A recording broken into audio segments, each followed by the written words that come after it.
What is up, FTN? Welcome in to the Monday edition of NBA Live, presented to you by Super Draft Daily Fantasy. My name's Zach Graham, aka Kawaisenberg DFS, and we've seen this guy recently, Adam Pfeifer, on the back end of his Monday evening back-to-back. Adam, how you doing? Yeah, I wasn't on the injury report. No maintenance, no rest. Like I'm good to go. But yeah, man, it's a crazy slate. I talked about it. Just got off the stream with Kyle. Like the Sixers just keep like trying to break slates. And I feel like the hour we did the last show probably talked about Andre Drummond for 45 minutes of it. Yeah, so I'm sure we'll touch on Andre Drummond and a lot of those Sixers and some other news coming out. Obviously, near the end of your stream with Kyle, we got the Knicks news that Mitch Robinson will be taking a seat tonight. Nerlens Noel is in, so the Knicks rankings are updated for that. But as everybody files in here, Adam, there's two things I want to do. The first thing is point out that if you haven't signed up for Super Draft yet, you can head over to superdraft.io. Again, this is a multiplier game. They've also got Super 15, but the ranks focus on the multiplier game. You sign up with promo code FTN. You're going to get a $100 bonus on any deposit of $100 or more. And in my opinion, not just because FTN pays me to say it, I think we've got the best super draft content in the industry. It's always free. And obviously with the ranks that Eddie and I put out every day, it's pretty comprehensive, both on the NFL and NBA side. All that content is free. So sign up at Super Draft if you haven't yet. And obviously on Wednesday, we'll be giving out more tickets and goodies and all that stuff that comes with Eddie's normal Wednesday stream. And the second thing I wanted to bring up, Adam, is how are you feeling after Don't yesterday, say man? it. Don't say it.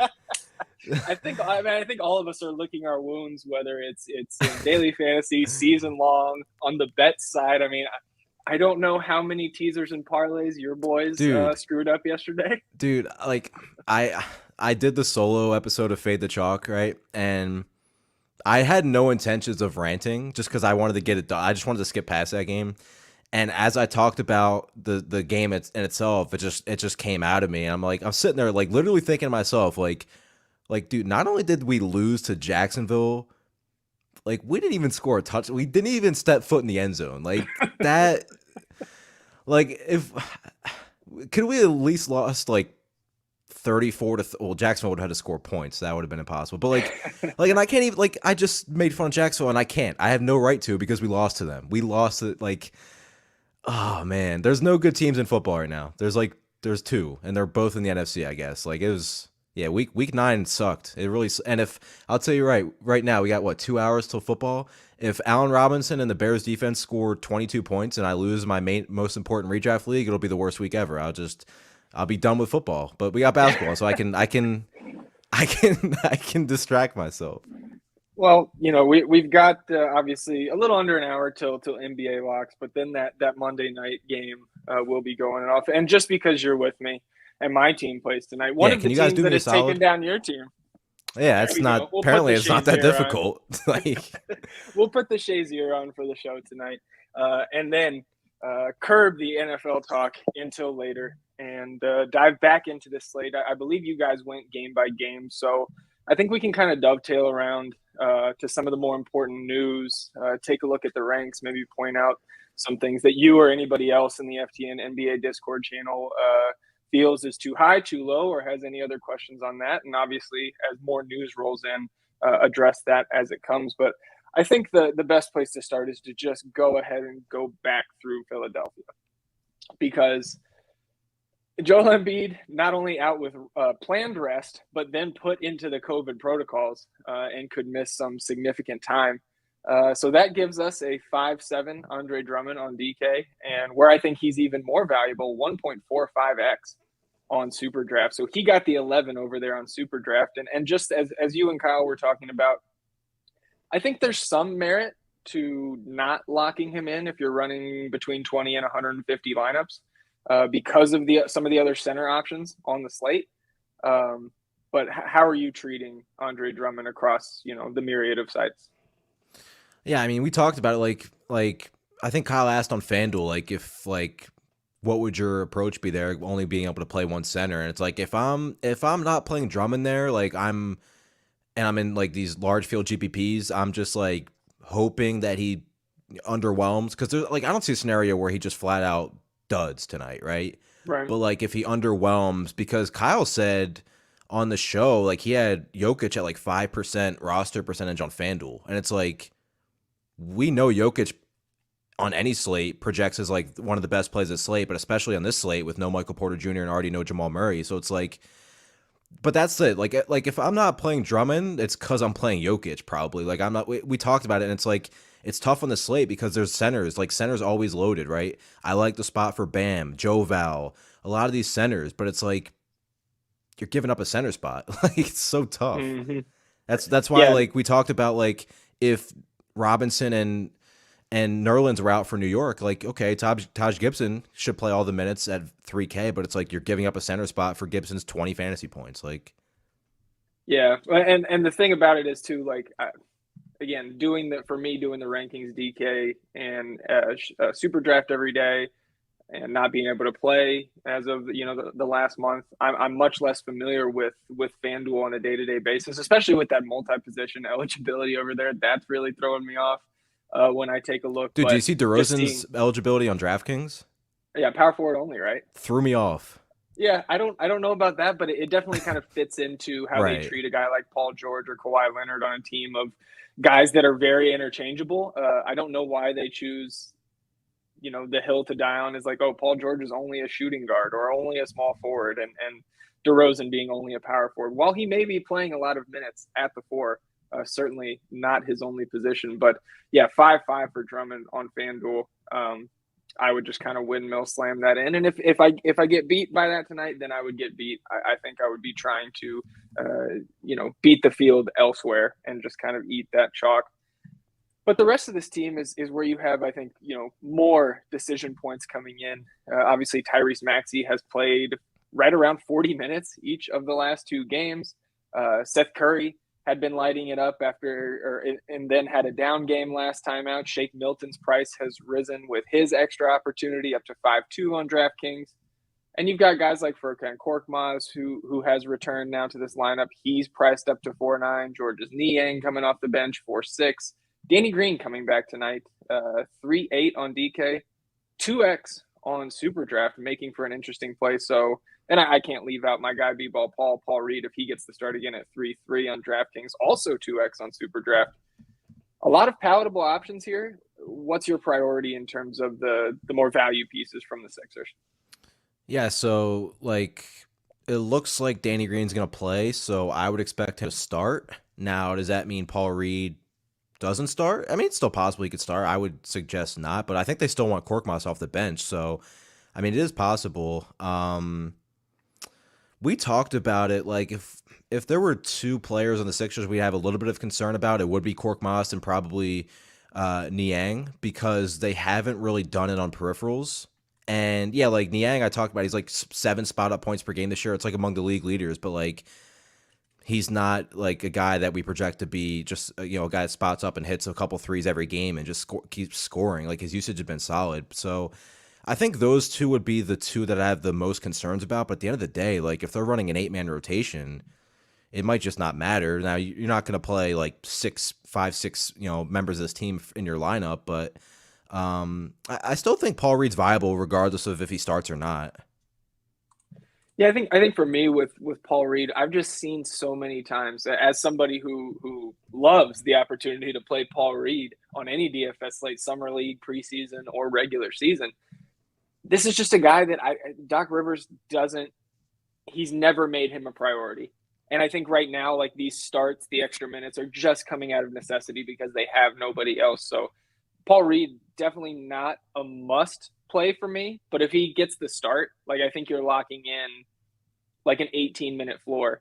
And regardless of what Doc Rivers thinks of him, with all these other guys out, Paul Reed's going to command a certain usage and at that price, power forward eligible as well on DraftKings. It's tough to get away if he gets the start, but we should, as that is the only game at lock. And interesting, after having 4 of the 7 games go off at lock yesterday evening, only 1 of the 8 locking here at 7 p.m. Eastern. And then we have a full hour. So everybody can kind of go and set their NFL lineups in that hour and then come back to NBA Perfect. after lock. But let's flip to the other side of that game, because like I mentioned, we did get the news that Mitchell Robinson will sit tonight, and I think it's a more attractive matchup for the front court now with Joel Embiid out. So I was looking at Julius Randle earlier in the day on both sites. I think he could go a little underlooked on DraftKings and sitting off the multiplier floor on SuperDraft. I think he's a decent play, but Nerlens Noel at 3-9. It's not like this game is going to go super small, because Andre Drummond is probably going to be out there 34 to 36 minutes. So Nerlens Noel at 3-9. I have him at a 9 ranking right now on DraftKings. I think he's a fantastic value. How are you treating this front court? Again, like I just don't want to go up a center spot. Like if this slate were different, like like Nerlens with Robinson out, probably like, I don't know, what would you project him in terms of minutes? Like 27 at least, probably. Yeah, I mean, I wouldn't be surprised to see 30. I think some of that 30 that he hit against your Cleveland Cavaliers last night. The red hot Cleveland Cavaliers, by the way. Red hot Cavaliers. I'm so mad they're not in this slate, because I wanted to gush up. They're like, I got to be careful. Like, they're kind of good. They're not like, they're not bad. They did lose Sexton though, which sucks. Yeah, that's tough. But more of your guy Ricky Rubio in there now. Bro, so. Rubio had 37 points, and I swore it was a typo when I looked at it. Yeah. I thought it was a typo, and then the Cavs like social media tweeted like, "You can't leave Ricky Rubio open for 3." I was like, "You can after tonight, every other night probably." Right. Yeah, only on Sundays. And Jared Allen, shout out Jared Allen, Eastern Player of the week. Player of the week. So, but we'll refocus back here. On Save that for Tuesday. Exactly. So I think Taj Gibson with Mitch Robinson out, not somebody that I'm prioritizing, certainly in a fringe secondary play. But again, you mentioned not wanting to give up the center spots. He's power forward eligible at min price and should probably pick up 16 to 20 minutes. So I've seen worse plays, but I'm not sure I would have any if I was building like 20 lineups on DraftKings. Kemba Walker's back. Price came down a little bit after the rest day. Do you have any interest there? I think that's really the only other place I'm looking. Maybe some RJ Barrett, but I just think there's so many better places to spend our salary tonight. Yeah, by the way, shout out RJ Barrett. The last time you and I were on the stream, we talked about RJ Barrett. Yeah, he doesn't really have a ceiling, and then he goes for like 30 plus real points. Just wanted to appreciate, but I still feel the same way about him. Like he's gonna play 37 minutes, and he'll probably score 33 fantasy points. Like he's just rock solid, but I just don't play him in fantasy. I mean, you know what you're getting with Randall, but I don't like it on this slate. And yeah, Kemba's gonna play 28 minutes, probably shoot poorly, and Derrick Rose will probably outplay him. So I'm good. Well, and so it was like that one big night, right? Against the Pelicans, he went 35, 8 and 6, 6 of 8 from 3, 56.5 DraftKings points. And then he kind of continued that heater from a real basketball perspective over the next 3 games, 27, 23, and 20 real points. But just, the peripherals really aren't there on a night-to-night basis for a guy like RJ Barrett. So it's 6'6", point guard, small forward eligible. I don't know where that point guard eligibility came from. I didn't even notice that, actually. Yeah, we can talk about that another time. Point is, at this price, he's not really getting to a point. With that. I was just going to say, how do you give RJ Barrett point guard eligibility on a team that has 7 point guards? I know, and he's not one of them. To be fair, I think he's handled the ball some in the past, but and maybe I'm a little bit behind the times here with my Knicks rotations over the last week or so, but I don't think he's getting a ton of time at the one. But, and like if that's the how you sort it, like if you're handling the ball, put Bam at point guard eligibility, put anybody that grabs a defensive rebound and brings the ball up. It's just I didn't even notice that until you said that, actually. Yeah, so just uncovering the mysteries of DraftKings positional eligibility here. I think that's about it from the first game. So now I think we can kind of jump around wherever we want to go. And I think where I want to head, Adam, is to the late night hammer. Because we do have LeBron James out. Anthony Davis upgraded to probable. I kind of thought just as this line opened, I believe with the Lakers like 2.5 point favorites, that indicated to me that Anthony Davis was going to give it a go.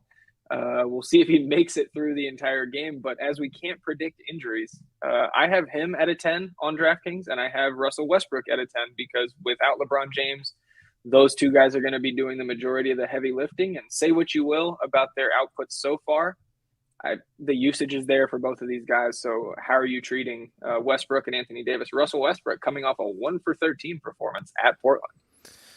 Yeah, Davis is a really strong play tonight. I mean, Charlotte's interior has not been good for years. 32% usage, 37% rebounding rate with LeBron off the floor this season, 1.5 fantasy points per minute. I mean, I don't know, like 10-2 seems like, I understand Jokic's on the slate, but 10-2 seems like a really, really nice bargain for Anthony Davis. And like the Lakers are playing the fastest pace in the league. Charlotte's not playing like incredibly fast, but they're going to play faster in this game. So I love Davis. Like if you want to play Russ, like again, the bad shooting performances aside that he's had this year, like we know he projects really well, obviously. I think that's kind of it for the Lakers. I think Charlotte's more interesting here because, like, again, massive pace up spot, and like Miles Bridges, like anytime he's in a really fast paced spot like this, I have interest because he's so good in transition. He's at like 1.25 fantasy or 1.25 points per possession in transition. I think this is a spot, and Kyle and I talked about it in the last show, where like he and LaMelo could get out in transition and really make some things happen. I think Kyle said LaMelo is one of his favorite plays this slate, and like the more I thought about it, I was like, this game does set up really well for LaMelo. I mean, Westbrook can turn the ball over a lot and get possessions, in transition for these guys. Like I kind of like that for them. Yeah, man, I'm a pretty big fan of LaMelo here tonight. I think the 9K price the MVP, by the way. Yeah, exactly. Well, we won't revisit that take until later in the season. When he's putting up the MVP type numbers. It's early. But for tonight, I think there's a lot of options in that 9K range at guard. Obviously, John Morant is going to have more attractive, fantasy numbers. Trae Young a little bit more expensive. Devin Booker in a decent matchup. But LaMelo has, number one, I think the squeaky wheel may get a little bit of grease here. He was talking about in the postgame that he's been coming in too late in his fourth quarter rotation, which I think me and most other people watching the Charlotte team agree with. This is a guy who should be playing 34 to 36 minutes a night if you're truly trying to win here. I just, Ish Smith is a fine player, and I have nothing bad to say about him, but LaMelo Ball is, maybe not going to be the MVP this year, Adam, but certainly on a trajectory to be a star player. So I think he could come in at pretty low ownership here. And so in GPPs, I like him as a contrarian spend up. But if you look at the rest of that team, like Terry Rozier is a pretty nice option too at, 6'4" on DK. I mean, this is a guy who has the upside to shoot 20 plus times anytime he touches the court. We've seen it 2 of the last 4 games, 22 shots. Last night against the Clippers, 22 shots against your Cleveland Cavaliers on the 1st of November. Hasn't really gotten it going yet from the field, and maybe that's an understatement. 32 all round up for him, percent from the field, 24 from 3. So I think this is a guy that we know can score at a higher rate or at least be more efficient with his shots. So I like Terry Rozier a lot from the Charlotte team. Yeah, we actually didn't talk about him because we were kind of against the clock for this game, but yeah, I mean the thing about Rozier is like his return hasn't really taken away too much usage from Miles Bridges. Like it's not like Bridges is just he had a hot start to the season, then Rozier got healthy and he just reverted back to like a off ball slasher. Like he's still a huge part of this offense. So, but at the same time, like Rozier, like you said, 22 shots in 2 of the last 4. If he starts hitting these shots, I mean, he's taken a ton of threes, so obviously more enticing on DraftKings. He's taken, 11, 7, 7, and 9 threes. I mean, yeah, there's definitely upside here. You don't worry about these Lakers wings, in terms of defensive ability really at all. So, yeah, like, I mean, Hayward's under 7K. I think Hayward's Hayward's become the forgotten man in this team because LaMelo's the upstart, kind of like uprising, exciting second-year player. Miles Bridges is coming on in a breakout season. It's like, oh yeah, they have Gordon Hayward on their team, who's a really good player still. Like, yeah. It's kind of funny, but and then Plumlee, like with PJ Washington out, like just can't go there on this slate. Yeah, well, so that's That's the next guy I wanted to bring up. Obviously, it's the center position. And maybe we have to talk about this in the context of a late slate play or a showdown play. Mm-hmm. But Mason Plumlee, somebody that we had a good amount of discussion about in the Discord and on the stream last night against the Clippers. Only 25 minutes for Mason Plumlee in that one. But with PJ Washington out and going up against this front court that's going to have Anthony Davis and then some mixture of DeAndre Jordan, Dwight Howard, they're always going to have a five on the floor is my point with this. So I actually think that Mason Plumlee is in play at 5'2".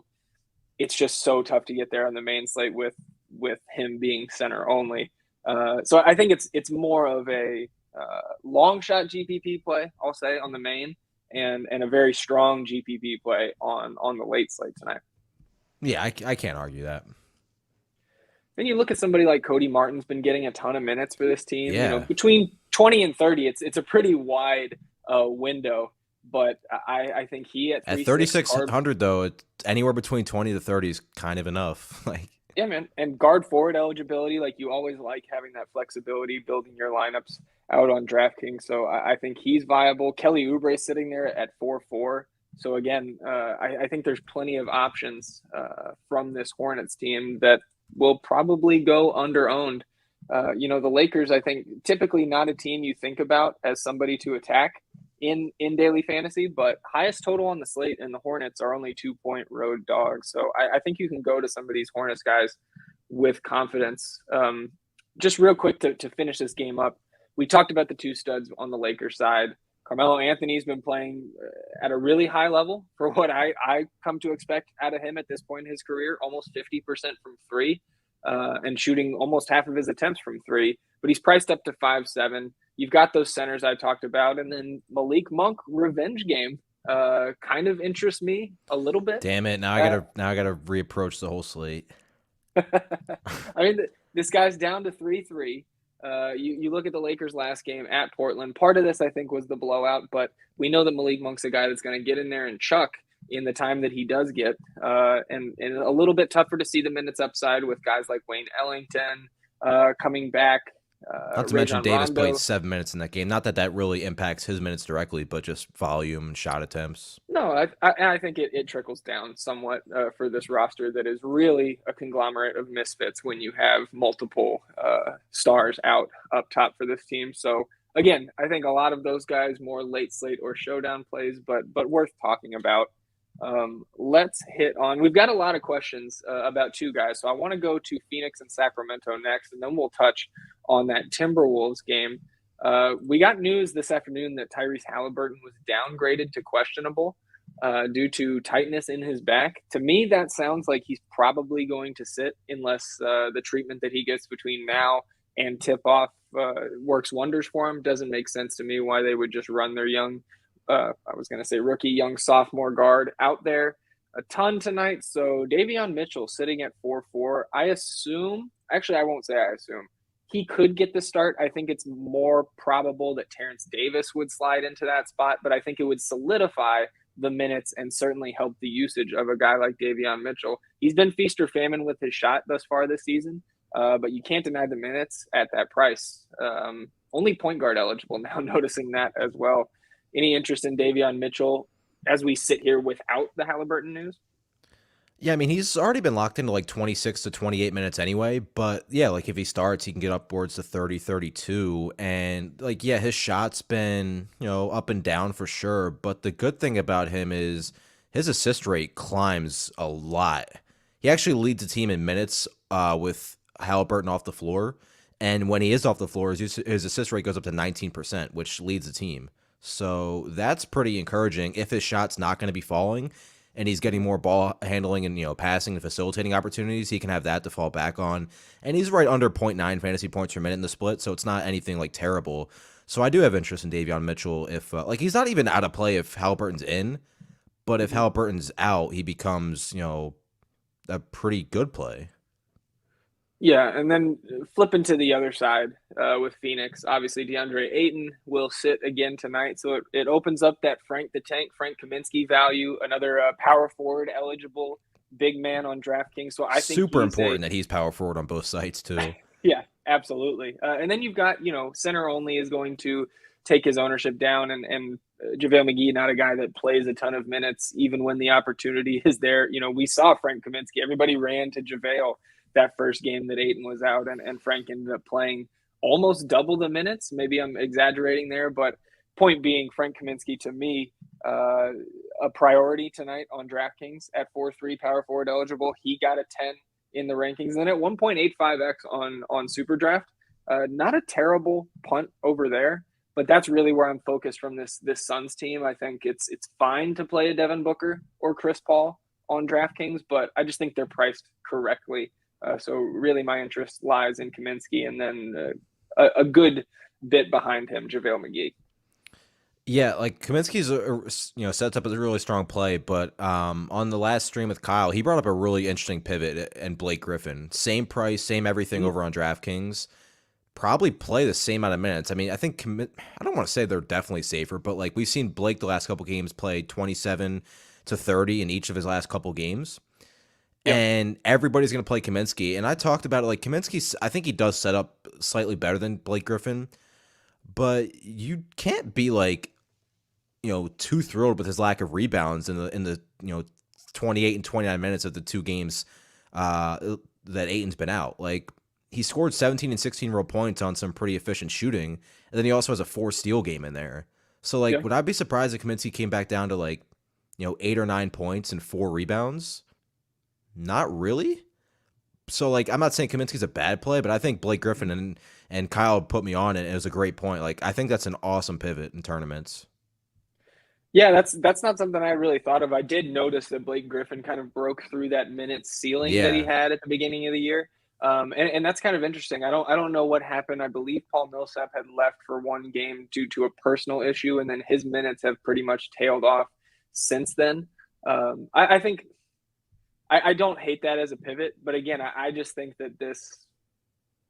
Frank Kaminsky is such a great play. He has been shooting well. Yeah, he is. It's a great point about the 4-steal game. He added a block in there, so 5 stocks is certainly going to bolster your DraftKings output there. But again, if you said he goes down to 9 points, 4 boards, 2 assists, maybe 1 stock at 4-3, it's not killing you. Yeah, so exactly. I just think it's one of the strongest values on the slate. But a great point by Kyle. By the way, the Sixers starting lineup just dropped. It's what I expected. Maxey, Curry, Korkmaz is actually starting. Danny Green, and so is Korkmaz playing the 4? Yeah, maybe kind of by committee, him and Danny Green. No, Danny Green. Actually, they didn't put it in order, but it's Curry, Maxey, Korkmaz, Danny Green, and Drummond. I think if you are a bettor and you can go take any sort of Drummond a rebound prop that is under like 15, I'm taking the over here. Also, and we talked about it, I don't love him just overall in the slate, but who the hell is going to guard Julius Randle? Yeah, absolutely. And I think too that it's not out of the question that we see some Julius Randle at the 5 minutes, especially when Andre Drummond is off the court. Yeah, and Korkmaz is at the 4. It's like he's starting at the 4. Yeah, so Randle might have like 12 and 5 in the first quarter. Yeah. So I do think that is a decent little matchup boost. You don't have to put too much into that. I think we kind of already like Julius as a bit of a low-owned tournament play. But yeah, the matchup. Like I'm in the Philadelphia area, so like all my friends are Sixers fans. I watch the Sixers a lot, and like Korkmaz is like he just can't defensively, and now he's got to play in the post against Julius Randle. Like, any minute he's out there, it's going to be a sweat. Like, and I mean the Sixers they can't really do much, but yeah that's going to be tough for Furkan. But we'll see what he does. Making some updates to the ranks. Paul Reed's going to take a bit of a hit for me now. I talked about earlier on the show about how when he doesn't start, I really get nervous. And we were getting off track here, but we were about to go talk about Malik Beasley. Now we'll talk about D'Angelo Russell, who will play tonight for the Timberwolves. So to just put a bow on Philly here, I'm not really looking at Paul Reed as a priority value now coming off the bench. I think he could play like 15 minutes and really send you into a tilt spin here in the first hour after lock. So let's go ahead and move to this Minnesota team now with D'Angelo Russell in.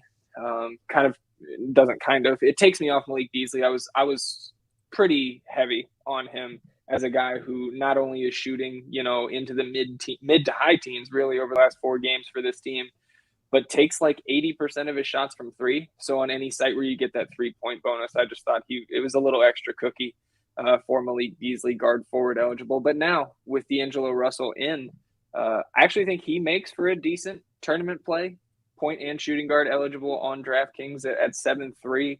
It's also going to take away a little bit from Anthony Edwards for me. And we really have to wait and see who's going to fill the other 2 starting spots here for this team. Or I guess I should say 1, because I think Pat Beverly could maybe get in there. They could run Beverly alongside those 3, quote unquote studs. And then you're filling that last spot with a Jared Vanderbilt, McDaniels, a Koji, or as we saw last game, Taurean Prince. So definitely interested to see that lineup when it does come out. You have any interest in this Timberwolves side, or with Russell in, are you just kind of staying away? It's tough because the matchup against Memphis is really good. Even at 8K, I could see Edwards having a ceiling game, but obviously, he takes a hit with Russell back. Towns at 10-3 when Jokic is at 11K, just nobody's going to play Towns, but I'm not getting there. I guess Russell could be interesting in tournaments as long as he plays the minutes. But Minnesota, I feel like I should like them more than I do, but I'm just not there. Yeah, there's just a lot of other more attractive options now on this slate. You look at that game total there. I mean, the T-Wolves are 5-point dogs on the road, only 116 total. It's just not a spot that screams I need to get a ton of shares. I think now it's kind of Towns. I think Patrick Beverly is a fine value if he gets the start again, because everybody was on him after that near triple double. Then he disappointed in 27 minutes with only 14 fantasy points. More like the Patrick Beverly that we know, and I won't say love, but the Patrick Beverly we know. So I think it's really just Towns for me if you want to get there as a spend up, but no priorities there. Let's talk a little bit about Denver, because Michael Porter Jr. went out 7 minutes into the last game, will be out tonight with that back injury, which, you never love to see with his history of back injuries. So I hope it's a very minor thing and that he gets back out there soon. But this is going to open up. I mean, we talk about Jokic and his usage and production frequently. I mean, anytime he's on the slate, we're just drooling all over this guy. And now this usage, I think, is going to be right around 40, maybe top out in the low 40s. It's like 39. It's like 39% with Porter off the floor this year. Yeah. Did you see his points per minute? No. It's like 2.3. Yeah. I mean, he's so stupid. He's a monster. It's so dumb. I mean, I'm a little worried. Even though they're at home in the elevation, this Miami team has been fantastic from a real life basketball perspective so far this year. So much so that with the injuries in the the Denver injuries, that is, Miami are road favorites here. So I think that is, in a vacuum, Jokic is my favorite, the top raw point projected scorer on the slate. But if you like a guy like a Luka Doncic, Steph Curry, any of those other top spend ups, I really have no issue getting to those guys, because of the fact that I think Denver could maybe lose control of this game midway through if Miami's really got their stuff together tonight. So that maybe I'm kind of trying to galaxy brain myself out of recommending so much Jokic. But those are my thoughts. How are you treating him? I mean, that's literally the only reason you would not play him, right? There's no other reason.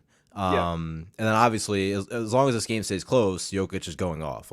Denver has no shot to, keep this game close if Jokic isn't doing it. If Jokic is a bad game, it's because, I'm saying, there's no way this game finishes 103-100 at the end of the fourth quarter and Jokic has 18, 6, and 6. You know what I mean? Right. It's just not happening unless PJ Dozier balls out. And, But yeah, you have to like Jokic. Dozier did start the second half of that game where Porter Jr. left, so good chance he starts again. He's obviously a really strong value play. And I like Will. I think Will Barton's like super safe with some upside at 5,500. He's always been like a sneaky good rebounding wing, and the usage is obviously going to be there. He's gonna shoot in this game, so I like Barton quite a bit too. And even like Monty Morris isn't a bad value option either at 4,100 on DraftKings. He's probable to play. I already know Murray, but he played 34 minutes last game, which was the most he's played all season. Or sorry, the second most he's played all season with Michael Porter Jr. sideline. So he's not even a bad option either. So I appreciate Anthony jogging my memory that I'm very high on one Duncan Robinson tonight on the other side of this game. I think it's fine if you want to, play one of these Miami guys as a one-off. I think they're all priced pretty correctly. Jimmy Butler, Bam Adebayo, Kyle Lowry. I love the spot for Bam. I hate the slate. Yeah. Denver last year, they have gotten better this year, but last year they were the worst team in the league at defending the paint and the field goal percentage at the rim. They've been a little bit better, but we know Jokic isn't a rim protector. It's tough. Miami, like you said, they're priced fairly, and Lowry is starting to play a little bit better. We know what Hero's doing off the bench, and they're all healthy, other than really, Victor Oladipo. So it's kind of tough to get to them. Sorry, I'm just responding. I think Herm brings up an interesting point that George's Niang may be the backup 5 for Philly. I think it's worth circling back, talking about Niang. Also, we've been asked to talk a little bit more about our thoughts on Shake Milton. So we'll get back there in a moment, about 20 minutes until lock. But Duncan Robinson, man, guard forward eligible on DraftKings. This is a DraftKings specific play for me. I'm not familiar with this price on FanDuel. I don't want to get there on Super Draft.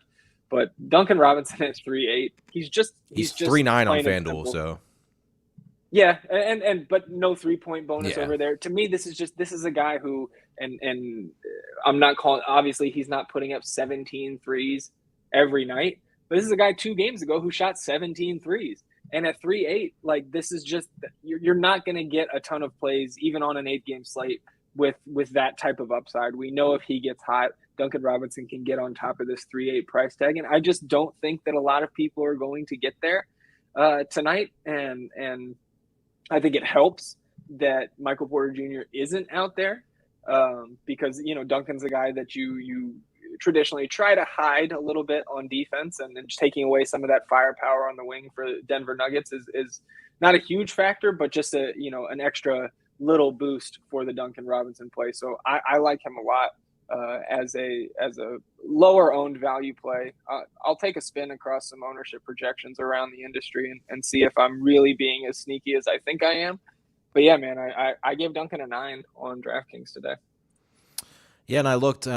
Denver's right now, I think they're bottom 10. It looks like at in terms of points per game allowed to opposing shooters off screens. So that could obviously bode well for Duncan Robinson and his kind of skill set and his role with this team. So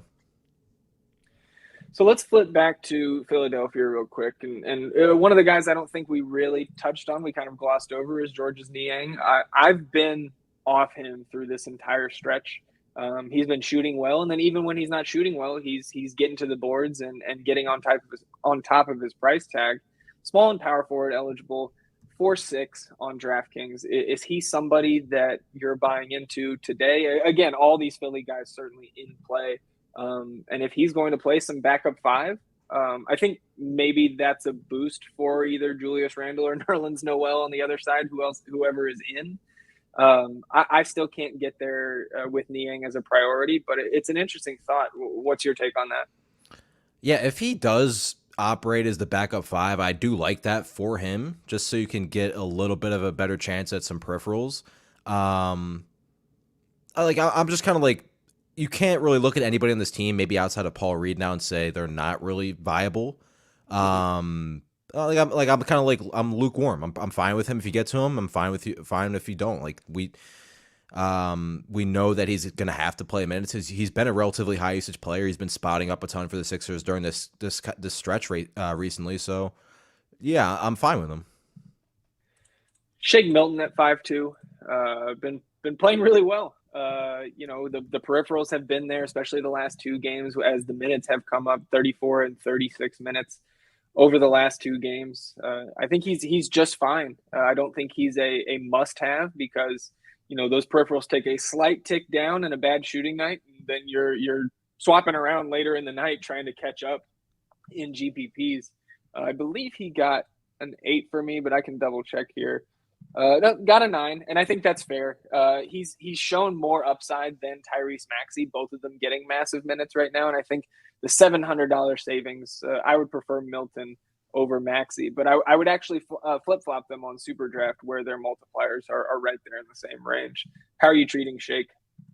I actually like that call on DraftKings, preferring Milton. I don't think there's going to be like Maxey's minutes, like what 44 the last game. Like I understand they don't really have a choice right now, but I don't think you want to play Tyrese Maxey, who's most likely going to be a key part of your rotation and maybe start depending on what happens with this Ben Simmons trade situation. Mm-hmm. I don't think you want him playing 44 minutes very often in the regular season, especially this early.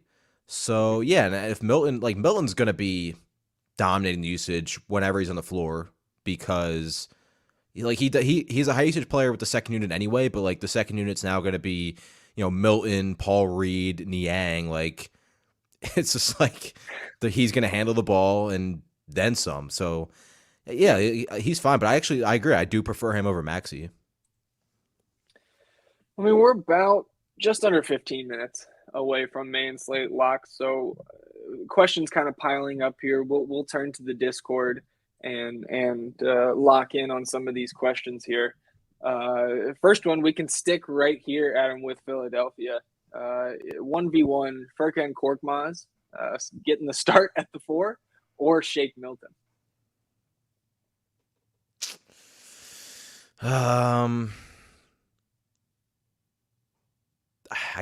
I kind of talking myself into Milton. Yeah, I think it's Shake for me. Furkan, just a guy. I mean, we talked about the matchup and how difficult that should be here to start the game, at least for Korkmaz. I think I'm leaning Shake Milton there. And again, if Korkmaz has an off night from the field, you're really going to be hurting. Yeah, until he walks into 8 rebounds as a starting power forward. Oh man, I'm fighting off a sneeze here. It's a 2v2. Kyle Lowry and Anthony Davis, or De'Aaron Fox and Julius Randle? First side for me. Yeah, I think it's the first side for me. There's two parts of each of those one part of each of those that I don't like. I'm not super high on Lowry, not super high on De'Aaron Fox, but I would also lean to that first side. How big of a difference is Anthony Davis over Russell Westbrook for you? Because for me, I don't think it's as big of a gap as other people I've seen discussing the two. I do prefer Davis by a decent margin. I'm trying to quantify it, but I don't know, like if I were ranking 1 to 10 on the slate in terms of them as plays, I would probably have Westbrook at 7 or 8 and Davis at a 10. Yeah, I mean, I think I'm pretty much in lockstep with you there. Another 2v2, Duncan Robinson and Tyrese Maxey, or Desmond Bane. Didn't touch much on Memphis, so maybe we can kind of talk about Memphis here. Desmond Bane and Shake Milton. So it was Duncan Robinson, Tyrese Maxey, or Desmond Bane, Shake Milton. That's close for me, man. Yeah. Obviously, I was just talking about how I like Milton a little bit more for the savings. I think I'm going to lean that second side. I think Desmond Bane is a really solid play tonight now that his price is coming down a little bit on DraftKings. But where do you end up there? So it was Robinson and Maxey versus Milton and Bane? Yeah. Yeah. Yeah. That's a good one, right? I think Bane is safer than Robinson, and we already said we like Milton over Maxey, so. Yeah. And I think, I don't know. I mean, I like all 4 of those plays. I just made my case for Duncan Robinson, so I would still lean that second one. Can I pull some inactives for Showdown for football? Oh yeah. It's just I just wanted people to know because he was questionable. Darnell Mooney is active, so there you go. That is good for my FTN league lineup. That's good for me too because I'm facing on Robinson in a league that I want to stay in first place in. So. Yeah, in that FTN league, I have Allen Robinson and Darnell Mooney, so that tells you the Is that the state two of my quarterback wide league? receiver. Yes, Yeah, we don't yes, it talk about is. that league either. Yeah, my first running back was Travis Etienne, so I've been piecing it together pretty much since draft night. But we'll jump back in. I'll ask this: Is Eric Ebron active? No, he got ruled out Friday. Muth is gonna be Luth again tonight. His touchdown Let's catch talk. last week was so sick. Oh, I was so hyped, especially since I was touting him on the Sunday study with Javi. He was Yeah. 2x over there on Super Draft last week. Let's talk real quick about Memphis. John Morant, I'm still kind of staying away. We've seen him come back down to earth. This is the shooting I was waiting for. 4 for 17, 8 for 16, not bad, 50%, 7 for 18 4 games ago against Miami. Not a scary matchup at all, but it's just the price. Like, I would rather take LaMelo Ball in that Lakers matchup tonight. I'm not going to call you crazy if I see him in your lineup. Jaren Jackson Jr. remains affordable. And the blowout last game for this team really threw off their minutes. Dude, I had him in a lineup, and at one point I had like Jarrett Allen stuck on 9 rebounds. He got there. Jaren Jackson Jr. finished with 9 rebounds, I believe, in that game. And there was somebody else that finished with 9 rebounds. And I'm like, this is ridiculous. Like, yeah, right. I'm pretty sure. Yeah, he had 9 rebounds. So I'm like, and then the game blew out. I was like, yeah, he's done. Yeah, so as it sits now, we've got DeAnthony Melton at 5-1. All these guys' prices are coming down, or at least the wings that we've been targeting on their way up to start the season. With the $400 discount on Desmond Bane and the scoring and the peripherals, the efficiency remains with this guy. Like, I've been extremely impressed with Desmond Bane this season. Only small forward eligible, but I think I'm going to slightly prefer him to Melton tonight. I just think it's a more solid play, higher floor, similar ceiling. You know, DeAnthony Melton, while he's sharing the floor with John Morant, just doesn't get a ton of shots. Like, we saw 14 and 16 to start the season, but no more than 12 attempts for a guy that relies mostly on scoring to get his fantasy points. So I prefer Bane to Melton tonight. Slow-mo, not a terrible play at 4-2. I wish he was still in the starting lineup, but you've seen the fantasy production remain at near a point per minute. Steven Adams, This could be a 30-minute game from him, like we talked about. Like, against, if you look at the games he's played, where he's played a team with a huge, or that plays with a lot of size or has a high end center. It's been 2 games against Denver. He's played 30+ minutes. The Cavs game, Lakers. So this could be that spot. But, like, again, are you going to get the center spot for 27 to 30 fantasy points at most from Steven Adams? Probably not. Yeah, not on this slate. And I think there's some chance that, he gets played off the court by Towns, just because, Steven Adams is not somebody you want to, on defense. You don't want a center like Steven Adams to be pulled out to the perimeter trying to guard Cat. So, I think you could see maybe Brandon Clark get back into the rotation here, maybe a few extra minutes for Xavier Tillman, but nothing to bring those guys into play for me. And another question we had was talk about Bones Highland, because with Michael Porter Jr. out, PJ Dozier could get the start here. I think it could also be somebody like a Jeff Green, Jermichael Green, but we'll have to wait and see. Could Bones Highland be the 6th man for the Nuggets tonight?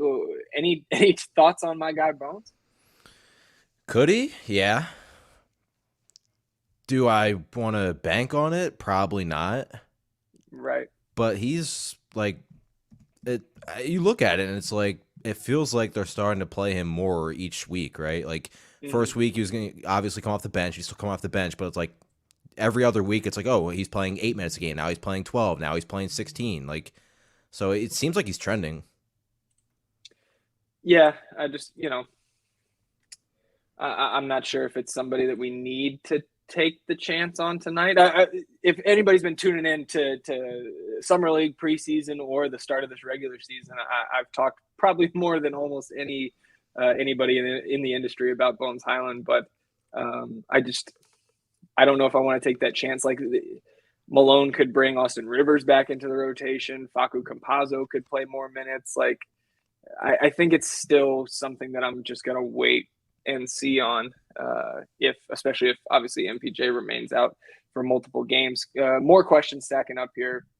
2v2 Shake and Steph Curry, or Lonzo and LaMelo. So Ball brothers on one side, or Steph and Shake. I think I actually, if the rest of your lineup's chalky, I'd say take the Ball brothers, but I it's agree. close. Yeah.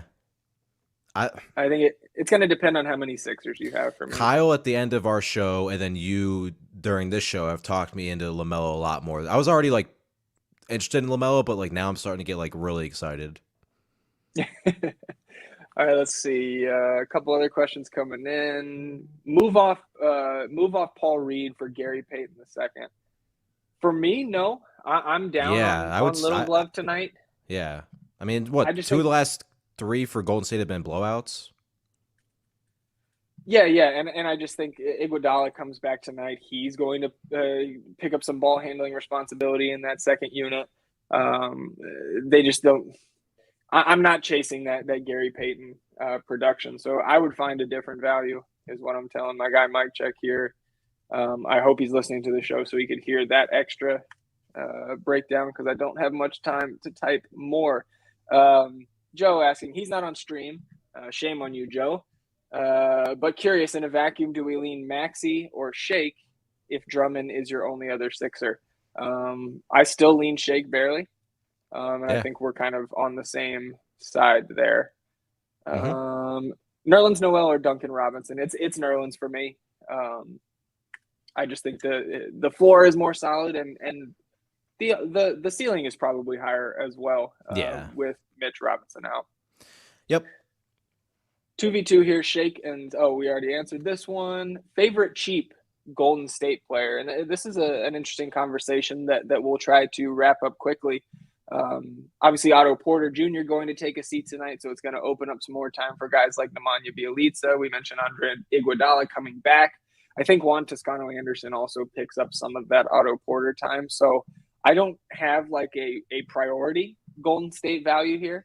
But if I had to play one, I think I'm just going to Damian Lee at the Yep. guard spot. I think he's going to still get, mid-20s in minutes, and we know when his shot is falling, he can get on top of that 3-8 price tag. So I think Damian Lee for both of us there. Yep. That was my answer. Danny Green, Shake, and Drummond okay in the same lineup? Yes, sir. Let's see. I keep losing my spot when I answer. 2v2 answered that one. Frank or Bane? I think it's still Frank for me.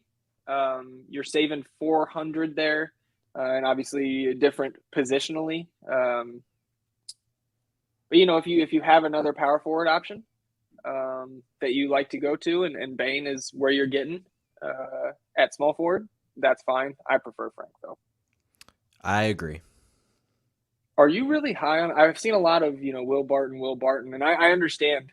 Obviously, the usage is going to go up, the opportunity is there, and the price is still very cheap for the extra opportunity. But is he anywhere close to a must or a lock for you on drafting? He's not a lock or a must. I do think he's really, really, really strong tonight, and like I won't like construct a lineup where it's like, okay, first person I put in my lineup is Will Barton, but like I am thrilled if he's the last person in and he just fits. Like I'm thrilled. Absolutely. Yeah, I completely agree with that take on how we're going to approach Will Barton this evening. Apologize if I'm missing anybody's questions here. I let a lot of them stack up. Is it safe to say that you can't fade Drummond on FanDuel? I'll throw that to you, Adam, since you're on FanDuel tonight. I mean, Kyle and I talked about it. If you do, you're just kind of hedging and hoping he has an okay game and the center you play, whether it's Jokic at the high end or whoever, does what they should do. Because Kyle talked about it. I mean, Kyle, I believe, said he was like Jokic was like 5% on FanDuel. It's still very risky, though, at that same time. Like, it's like cash games. Like, it's just like, okay, Drummond's like the block. Everybody's playing Drummond. It is tough, though. Like, we talked about it. Like, I wish tonight they would just add another center spot for every site, just like a Drummond placeholder, and then you can go from there. You just get Drummond to start your lineup. That's just how it is. Interesting question, 1v1 here. PJ Dozier or Paul Reed? Paul Reed not starting, and obviously I think we expect PJ Dozier to start unless I miss news that he will. But an interesting we won't have that lineup, obviously, but I would still lean Dozier. I mean, your take on Doc Rivers and Paul Reed, just, even with the Sixers so depleted, I mean, the fact that you still want to start Korkmaz at the 4, that kind of tells me a little bit. Yeah, absolutely. Super draft question here. Will Barton 1.6x or Chris Paul 1.3? I think I'm going to go Barton there, especially if you're taking some other guys in your lineup with closer to that floor multiplier. I like Will Barton a lot at that 1.6x over there on Super Draft. Drummond, Shake, Maxey, Green, Embiid, okay, in the same lineup. I would say take. I would not play Embiid. Yeah, definitely wouldn't play Joel Embiid tonight. You think Drummond gets 90% owned in draft on the DraftKings main? I think Kyle said an hour ago in like large fields he had him at 60%. So he said in different contests, yeah, close to 80-90, he said probably. Sounds about right to me, and I think anything lower than 80 is insane. Yeah. Is he going to be the most popular like play of the year on this slate? I mean, something will happen down the line where it's like this guy's.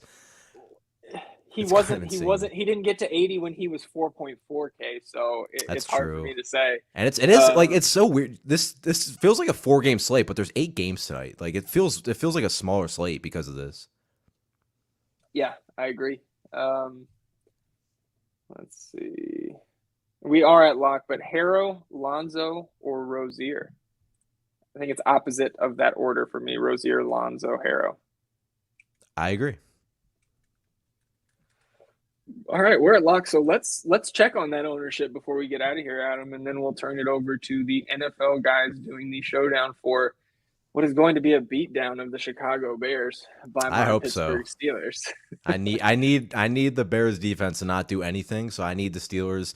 And if you don't move the ball against the Bears defense that's already struggling, and they're without Khalil Mack, Eddie Jackson, and Alec Ogletree, like I would say your offense is bad, but like I can't. I'm not allowed to talk. I'm not allowed to talk. Never mind. Well, you've been watching the NFL long enough to know that Mike Tomlin's teams play to their competition every single week. So a blowout probably not in the cards here tonight for my black and gold. I do have an answer on Andre Drummond's ownership as well as the rest of this game. So care to guess what he ended up at? This is the $15 main GPP on DraftKings. 70. 83.5. So he was way too conservative. Yeah. I mean, this is more of an appropriate ownership. I think 85 is getting to the point where I'm like, okay, like I'm still fine just locking him in, but if you wanted to fade, because again, like you could go Nerlens, Jokic in your center and utility spot on DraftKings, and if Drummond puts up 40 and Nerlens gets you 30, you're probably looking pretty good in a tournament. But Drummond, if I was running my 20, I would have locked him in. Furkan Korkmaz starting at the 4 comes in at number 2, all the way down at 25.5%, and then Shake Milton at 23. So interesting there that Shake 8% more. 7% more popular than Tyrese Maxey, who is 4th at 15.5. Then Paul Reed, not getting the start, but held on to 14% ownership. Nerlens Noel at 11 is horrendously too low. If you're over that number, I think you should be ecstatic tonight. But we'll see. Nerlens Noel, too cheap, in my opinion. George's Niang, 8%. Julius Randle only at 7%. Again, we talked about him being a lower-owned, interesting GPP I'm calling it right now. Play. Like a 12.6 rebound type of first quarter for Randall. Like it's like would not be surprised. Daniel Sorensen. We don't even say first quarter. First rotation, right? Yeah, like that too. Until Korkmaz comes out. The Julius Randle might do to Korkmaz what every passing game is doing to Daniel Sorensen in the NFL right now. Like, just like, where's Korkmaz? Oh, there he is. Whoever offense. Yeah, somebody should have told Jordan Love about that. Seth Curry, 6.4%. Kemba Walker back from rest, 4.5%, followed by Danny Green at 4.2%. That's pretty nice. I don't love Danny Green tonight, all things considered, but 4% for a starter on a team with 8 players, like Mm-hmm. And I mean, well, we've seen Danny Green in spots like this before really pop off. There was one slate last year. I don't remember who they were playing, but a lot of these Philly guys were out. Danny Green was like 20% owned, and I think went for 40 plus DK points. So we'll see if he can even get close to that tonight. Anybody play themselves? Yeah, 0.05% Embiid. So, and then 0.05% Mitchell Robinson. So we appreciate that 0.1% of people giving us their money tonight on DraftKings. We did get news here as we head out the door. Herb Jones and Brandon Ingram both ruled out for the Pelicans tonight. So a rankings update will go in shortly after we get off the air here. But Adam, hopefully we're starting a new week with a lot of success in NBA and a brighter future for Week 10 in the NFL. But my feelings on that won't be determined for about 3.5 hours now. So I'll get back to you on that one. Appreciate you hanging out for the back-to-back tonight, man. It was fun as always to be with you. And give me one crazy prediction tonight for the NBA slate. I don't know if it's crazy, but I'm going with Kyle Murray here. Blake Griffin outperforms Frank Kaminsky tonight. I love it. Might have to put that on the old whiteboard there. We only have Eddie on the whiteboard so far. Let me get some Adam Pfeifer on there. That'll do it for us, everybody. We appreciate you tuning in to this Monday edition of NBA Live, presented by SuperDraft Daily Fantasy. When you go sign up at SuperDraft, use that promo code FTN for $100 in bonus funds on a $100 deposit. That's it, man. I mean, 7 games left to lock. We have an hour. We've got Monday Night Football. Head over to that stream kicking off in about 10 minutes. The Showdown Kings are here at FTN. So for myself, Zach Graham, for Adam Pfeifer, finishing his back-to-back, going to go get in the ice bath. For our producer extraordinaire, Thomas, behind the glass, as always, let's get these beans. Good night.